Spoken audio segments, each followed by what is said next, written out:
বেটা তুমি যতই অন্যায় করো, তুমি মনে রেখো মূর্তি ভাঙার আদেশ, কবর ভাঙার আদেশ আমি বলিনি। আমি বলেছি এই কথা, বাংলাদেশের মাটিতে যদি হিন্দু হিন্দু ধর্মের কথা বলতে পারে, বাংলাদেশের মাটিতে যদি ইহুদি ইহুদি ধর্মের কথা বলতে পারে, বাংলাদেশের মাটিতে হিন্দু যদি হিন্দু ধর্মের কথা বলতে পারে, আমি আব্দুর রাজ্জাক বিন ইউসুফ বাংলাদেশে হাদিসের অনুবাদ করতে পারি।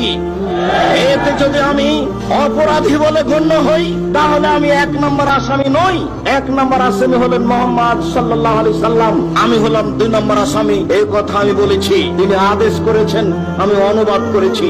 তিনি আদেশ করেছেন, আমি অনুবাদ করেছি। তিনি বলেছেন, সোনা আলী, তুমি ছাড়বে না কোনো উঁচু কবর, সবকে ভেঙে সমান করে দাও। ছাড়বে না কোনো ছবি মূর্তি, সবকে ভেঙে খান খান করে দাও। হাদিস তো মুসলিম। দেখি কোন মায়ের বেটা এর উলট পালট করতে পারে তর্জমা। আমার মরা পর্যন্ত সময় থাকলো।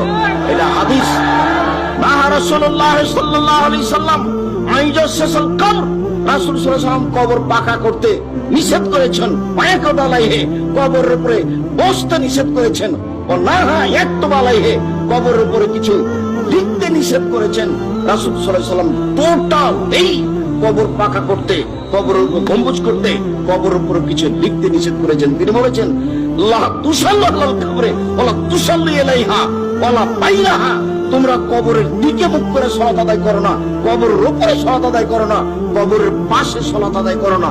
সব সহিহ হাদিস। আপনি জাতিকে ফাঁকি দিতে পারেন, আমি আব্দুর রাজ্জাক বিন ইউসুফ কোন সমস্যাকে সামনে রেখে জাতিকে ফাঁকি দেওয়ার জন্য পৃথিবীতে আসিনি।